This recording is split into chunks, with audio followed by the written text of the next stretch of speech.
Isaac from Golden Sun. He appeared as an assist trophy in Brawl. I think, yeah, he shot out giant energy hands to push opponents away. Lots of people want him in as a playable character, much like how Lil Mac got promoted from assist trophy to playable character. Well, just like Gino, I have no stance on him. I've never played Golden Sun. In fact, a majority of the franchises represented in Smash I have not played. So, in fact, the only ones I have played that are being represented in Smash are Pokemon, Mario, Zelda, Sonic. I've played Kid Icarus Uprising, at the very least. I've dabbled a little bit in Star Fox, but not too much. And I've started up on playing Xenoblade Chronicles recently. But that's essentially it. I don't have that much experience with the other franchises that's represented in Smash, so really I have no stance on him, on Isaac. I have no opinion, nor any expectations. He might reappear as an assist trophy, or he could take the Lil Mac approach and get promoted. This next one, I don't know what to think about him. It's Bowser Jr., but personally, I think we might have enough Mario characters for the game. I think the current characters that we have from Mario, which are Mario, Luigi, Peach, Bowser, and Rosalina, I think that's all that we're going to be getting, to be perfectly honest. I think in the previous video I counted Yoshi as a Mario character, considering that he originated in Super Mario World. And he's appeared in more Mario games than Yoshi games, so really he's by all means a Mario character to me, but according to Sakurai he's a Yoshi character. But still, I think we've got plenty of Mario characters. I don't think we need Bowser Jr. At most, I guess he would be like a small staff wielder, well, with his paintbrush from Sunshine. But other than that, I can't really see him doing all that much without him being a mini clone of Bowser. Which is kind of funny considering he's Bowser's son, so he should be able to inherit Bowser's moves by that logic alone. Yeah. But I got nothing else on Bowser Jr., to be perfectly honest. Now then, next character up that I wanted to talk about is Rayman. He's still possible, since Sakurai has never flat out said that he wasn't playable. People, there was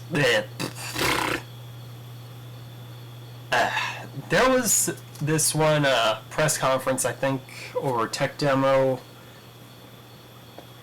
and there was an interview with a member of Nintendo of Canada, I think, and he was talking about playable characters and said, there's going to be all kinds of playable characters like Pac-Man, Rayman, and many others.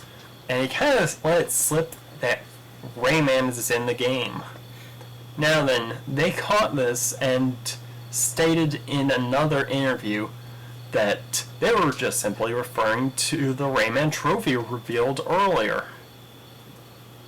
Sure they were. Still, that could also still imply that he's a playable character, since they never outright said that he's not playable. Because if he weren't playable, then Sakurai would have outright stated it, much like how he did with Skull Kid, Waluigi, and Takamaru. And yes, there were a lot of people who were disappointed to see that those three were pretty much deconfirmed as playable characters. I was kind of saddened a little bit to find out that Skull Kid wasn't making it in, but I accepted it. I'm just glad that he's in the game in some form, especially considering I'm a big fan of Majora's Mask. But this is Rayman we're talking about. I really got sidetracked. He's not deconfirmed by any means. That guy was just trying to save face on potentially accidentally leaking a character. Because he was talking about playable characters. Why would he bring up, oh, I meant by Rayman, I meant the trophy that was shown earlier today, right before the triple character reveal. Yeah, that's totally what happened. Sure it was. I'm a bit skeptical about that. So, if anything, Rayman still has a chance. And I'm a big fan of Rayman. In fact, I think Rayman Legends is probably one of my favorite platformers on the Wii U. Because it's just that much fun and fluid of a game. And also that thing that he's sitting on in this picture, that's the shell that I was talking about in part 2 for his final smash, at least for one of the options.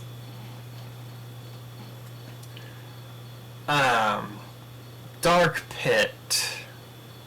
I don't think he's likely to be a playable character. I think, like in Brawl, he's probably going to be nothing more than an alternate costume. But if they go that route, then they could potentially have his voice actor change to the Dark Pit voice, since both Pit and Dark Pit are voiced by the exact same person. So it would be no problem for them to pull that off, really. Especially considering the Wii Fit trainers have 2 separate voices for both genders, so why not just have the voice actor for Pit change the pitch of his voice a little bit? It's like saying, hi, I'm Pit, and I'm Dark Pit. The only difference between both of us is that I lower the pitch of my voice a bit to sound more menacing. Yeah, that's really easy to do. Either that, or if he's not either a playable character or a costume for Pit, then he might be a stage hazard for Palutena's Temple or the Reset Bomb Forest stages. Hey, it's a possibility, and I think it's more likely for him to be a Palutena's Temple boss or stage hazard or whatever, since he did make an appearance at Palutena's Temple in Uprising. Albeit, wait, actually, did he? Yeah, he did, to open up the portal to the Chaos Vortex. Yeah, that's what happened. Oh boy. Bayonetta. She wouldn't fit, huh? Well, Snake didn't fit in either, and he made it into Smash just fine. I mean, they're both from, I think, like, M-rated games, and yet Snake got toned down a bit for Brawl. Sure, he did have a lot of explosives, but at least they were within the range of silliness, like grenades. Well, there's lots of silly explosives already in Smash without him. Like the bombs, motion sensor bombs, exploding boxes, the ones with the fire symbol on them. There's lots of explosives in Smash already. He just added a few more.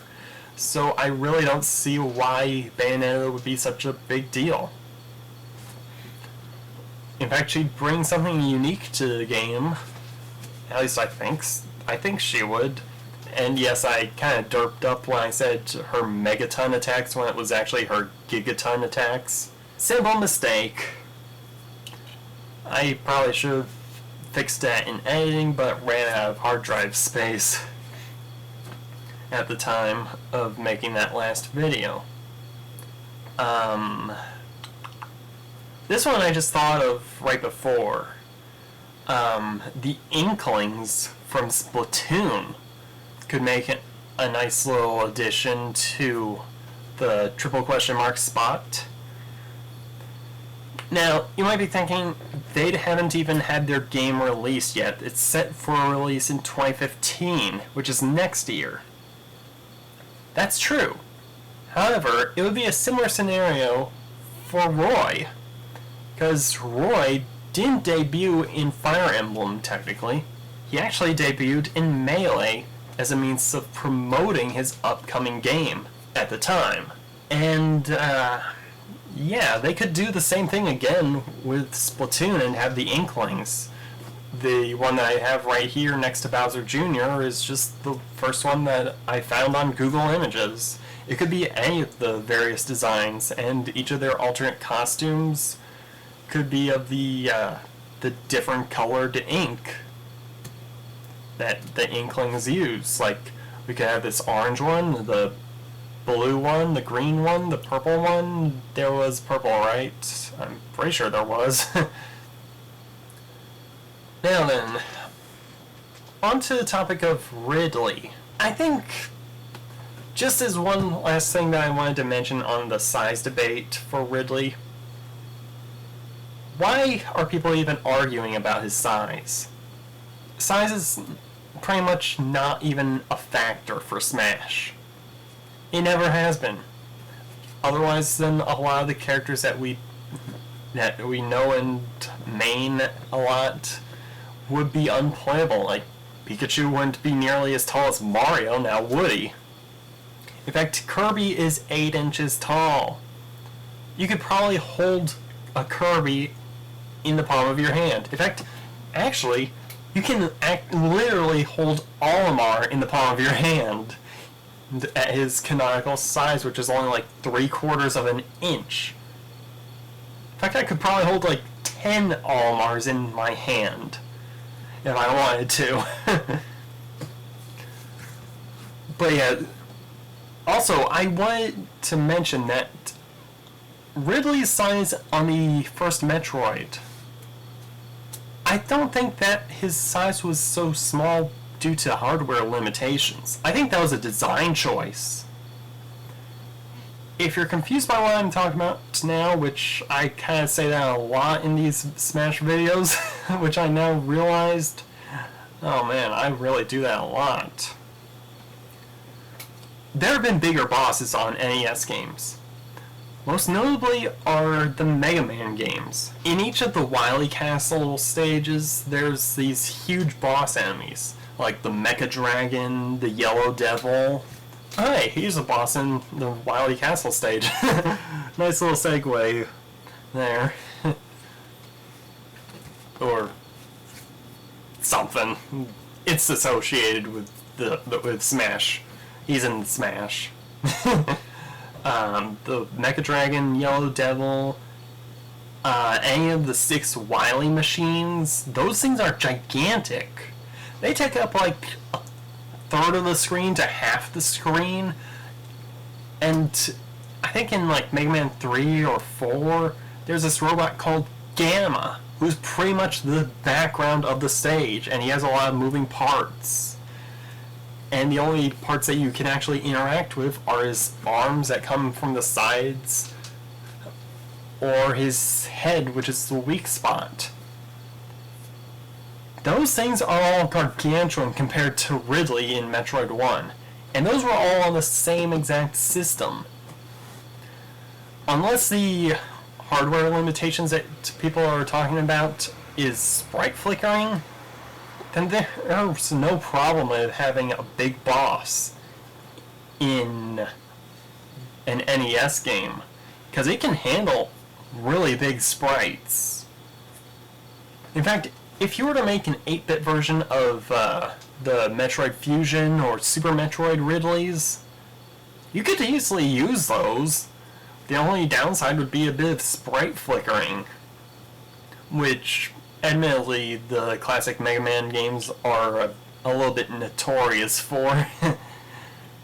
Maybe that's the hardware limitations that I hear people bring up all the time, but it might not be. Who knows? I certainly don't. I've never played any of the classic Mega Man games. I've only seen Let's Plays and speedruns of them. Same for the Metroid games. Also, The Ridley from, let's see, if you've seen the sprites for Ridley in all the other Metroid games, the 2D ones, that is, his wings are tiny. So really, his wingspan shouldn't be a problem. Especially when you think that the biggest that Ridley has ever been has been in the Prime trilogy. And Nintendo kinda doesn't think that those are canon.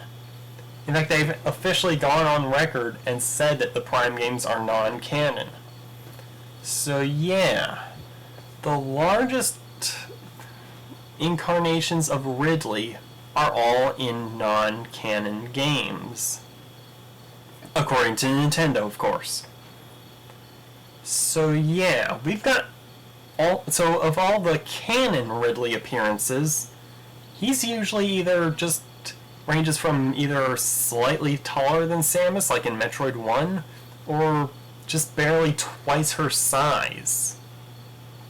Like in Super Metroid, Metroid Fusion, or even better, best yet, Metroid Other M, who is probably going to be the design of Ridley that we're going to be getting for Smash. Because he's so much more viable as a fighter. He actually punches, or he actually uses physical attacks. He does a lot of ground combat. He's a very versatile fighter in that game from what I've seen. I'm only saying from what I've seen because I've never played the game, but I do have it. I'm saving it for a blind LP. As I've mentioned with a couple other games in these Smash videos, but that's besides the point. He has a lot of Other M Ridley, despite being probably the most despised version of Ridley due to having been part of Other M, which lots of people seem to hate. So they pretty much just hate this Ridley due to process of association, I guess. Plus also the shadow in the trailer, in the Smash Brothers Direct does... What the crud was that? The shadow from Ridley in the Nintendo Direct, or Smash Brothers Direct, that it looks like it might have been the design from Other M, which makes sense considering the Pyrosphere is a stage based on an area in Other M. In fact, it's where you fight Ridley in Other M.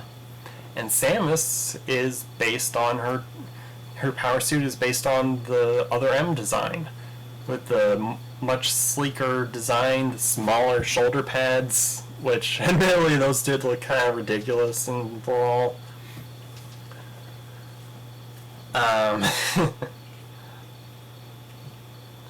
But the biggest thing that I wanted to mention about Ridley, or any character in Smash really, is that we're not even playing as the actual characters themselves. According to the intro of the original Super Smash Bros., we're playing as a bunch of toys of the characters. Yeah, you heard that right. We've just been playing as toys. And you want to know what's one benefit of playing with a toy? You can use, well, aside from using your imagination for all sorts of bizarre scenarios, they can come in all sizes. Like, for example, back when I was a kid, I had, and Transformers Armada was pretty much a fresh thing on TV, and they were still making merchandise for it. They made a toy of Optimus Prime. And then later on down the line, they made a second one of the exact same Optimus Prime. But you want to know what the difference was? Well, besides flexibility in the arms and legs and head for the second one, the main difference was their size. The first one was like twice the size, twice if not 3 times bigger than the second one. So yeah, that's 2 figures of Optimus Prime from the exact same show that were 2 different sizes. So that means that if a Ridley toy were to be made and a Samus toy were to be made, they'd probably be around the same size. Just so then they could be easily accessible to a kid. So yeah. You've pretty much always been playing as a toy in Super Smash Bros. In fact, it even shows Master Hand reaching into a toy chest, pulling out a toy of a randomly chosen character from the original 12, plopping them down onto a desk, which is filled with all sorts of office supplies. So that happens to resemble the Peach's Castle stage from the original. And then they come to life through a child's imagination. And then he has the two characters battle it out. Or even four characters battle it out, because imagination knows no bounds aside from how imaginative you are. So yeah. So, in a way, every character that you can think of is viable when you think that you're playing as a bunch of toys. Anything is possible, really. So, yeah. That's kind of it, actually. I think I've covered all my bases now.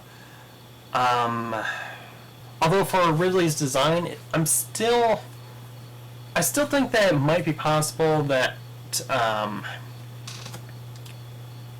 that we might get a mesh of multiple different Ridleys for the playable one. I still stand by all my points in the previous video as far as Ridley goes being playable. But I can see where some people are standing from as far as not thinking he's playable, because he was presented in a very ambiguous fashion during that direct. But Sakurai has never even mentioned Ridley by name. And you know what else is he's done that before in the past. He's hinted at other characters by not referring to them by name, but only referred to them by what they've done. Like for Palutena, he referred to her in a pic of the day of Palutena's temple by saying, this sage is being watched over by the goddess of light, which is pretty much like one of Palutena's nicknames, I guess. Her title. He never outright said Palutena.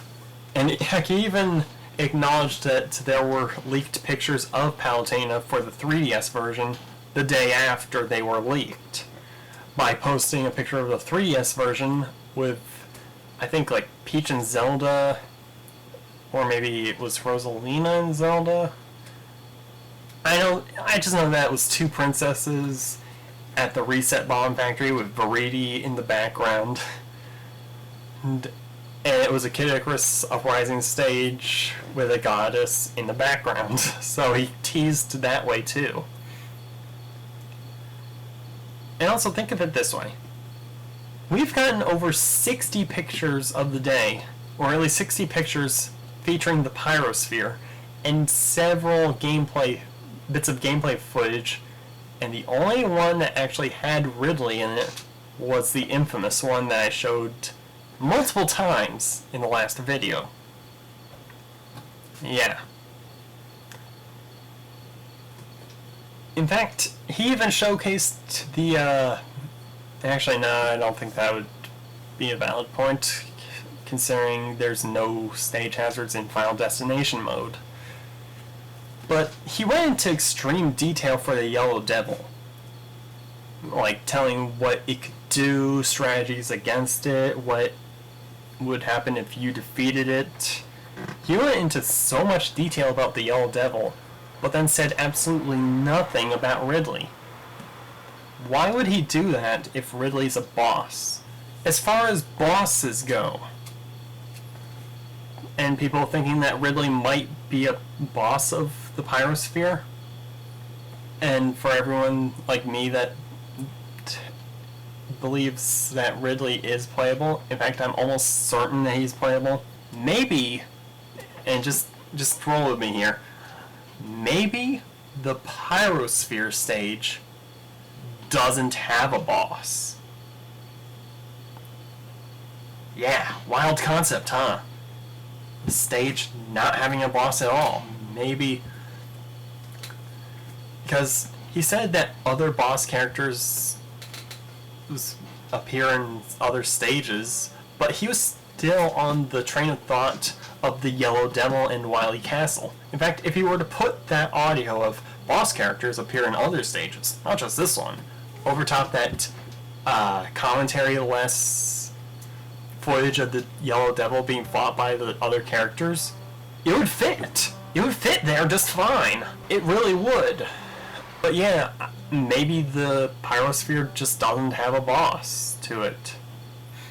Because he said that only some stages will have bosses, but not all. Plus, boss characters appearing in other stages could mean multiple things. It might mean like boss characters as in Yellow Devil type bosses that you can fight to deal a crushing blow to your opponents. Or it could mean playable characters that have been bosses in their respective games. I mean, we've already had multiple boss characters in the past in Smash games. Bowser has been a boss character in most of the Mario games. Ganondorf is a recurring boss in the Zelda franchise. Wolf is also a boss in the Star Fox franchise. So is K. Rool to the Donkey Kong Country games. I think Black Shadow is an F-Zero boss.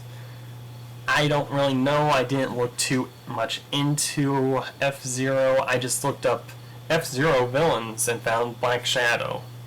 And thought, oh, hey, isn't that the guy from the Falcon Punch meme? Sure, okay, let's put him in the roster. Just for kicks. Falcon kicks! Oh man. That was so lame. So, I think it only makes sense for Ridley to be a playable boss character from the Metroid games. A playable character from the Metroid games who just happens to have been a boss. Makes sense, doesn't it? Plus, he's iconic. And he's also a retro character, which Sakurai is striving to have more of in Smash. Remember? The whole point of Little Mac, King K. Rool, Pac-Man, and Mega Man. And Rayman is kind of classic himself, retro himself, appearing like during the mid to later parts of the SNES's lifespan. Granted, it was on the PlayStation, but still, it was around the same time that the SNES was around. And Bomberman, he practically lived off of the Super Nintendo, having like 5 or so games on it. That's quite a feat. As far as I know, the only other character that had more games than that on the same system was Mega Man with 6 games. I think now I've covered all my bases. I think if I missed anything else that I wanted to mention, I'll probably put in an annotation on this video. And yeah. Oh wait. I almost forgot. Alternate costumes. I mentioned it with Lil Mac. Oh man, how could I have forgotten that? For characters with alternate costumes, like I said, I think Dark Pit will be one of Pit's costumes. For Ridley, I think he might get each of his different color schemes from the various games, like how he's dark blue in Metroid Fusion. Granted, that's not the actual Ridley in that game. It's just an ex-parasite that's pretty much possessed Ridley's carcass. And yeah, and But regardless, he could use that color scheme from Neo Ridley. I guess that's what his name is called. That's what his name is called. That's a quote for the day. He could also go with his bright red Super Metroid box art colors, or even the dulled down purple colors from Brawl, or even the grayish brown color from Zero Mission, or even just to have a gray color to kind of mimic the look of Meta Ridley.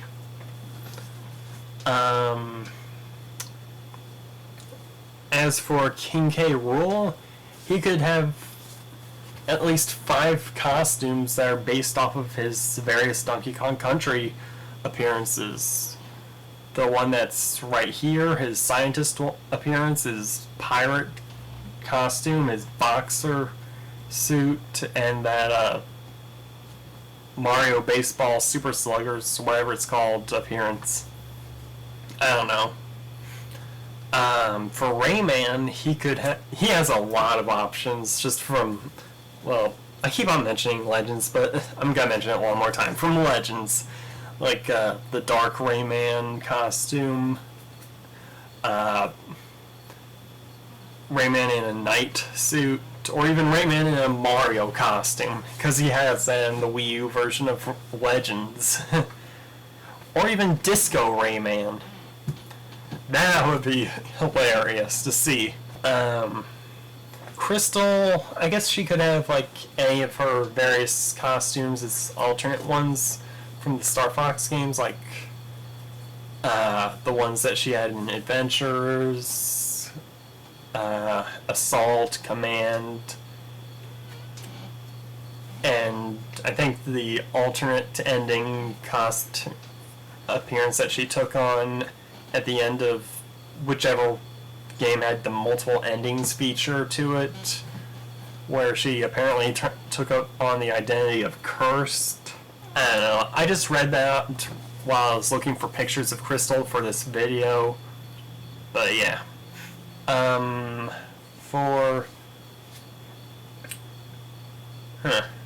honestly don't know what else we could do for the other characters on this video that I'm looking at right now. But there's a couple of costumes that I can think of for characters that aren't on this picture. Like Pac-Man could easily have just put on a ribbon, kind of like Jigglypuff does, for Mrs. Pac-Man as an alternate costume. Or even for other costumes, have him put on those hats from Pac-Land. Mario could get Dr. Mario as a costume. His sunshine getup with the tourist shirt and sunglasses. It would make sense to go with Flood, which personally I don't really want to see him keep Flood in this game, but at this point it's confirmed that he's keeping Flood. Hopefully in the next game he'll be back to his pre-Brawl Floodless self. Because I liked Flood in Sunshine, but not so much in Brawl. In fact, that took away a move from Mario that I liked to use. And for Luigi, we could have, I'm pretty sure we might be getting the Waluigi colors again, but I think Mr. L would be a nice costume. And so would Dr. Luigi, considering the year Luigi brought that to the world. I guess Captain Falcon could probably get like a Captain Rainbow costume if you want to get really obscure over here. At least it's obscure for everyone outside of Japan. In Japan, Captain Rainbow's really huge. That would be kind of a funny pseudo-obscure reference, though. Hey, they're both captains, so it kind of makes sense, and they both got similar builds to them. Physical ones, at least.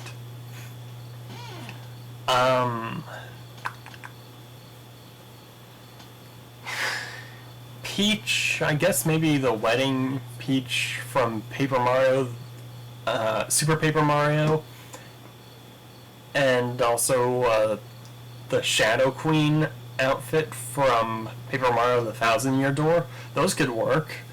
And even a more fleshed out version of her Daisy costume from Melee could work. In fact, they could just give her an actual Daisy face along with the outfit in colors, so that you could literally think that you're playing as Princess Daisy instead of Peach. Oh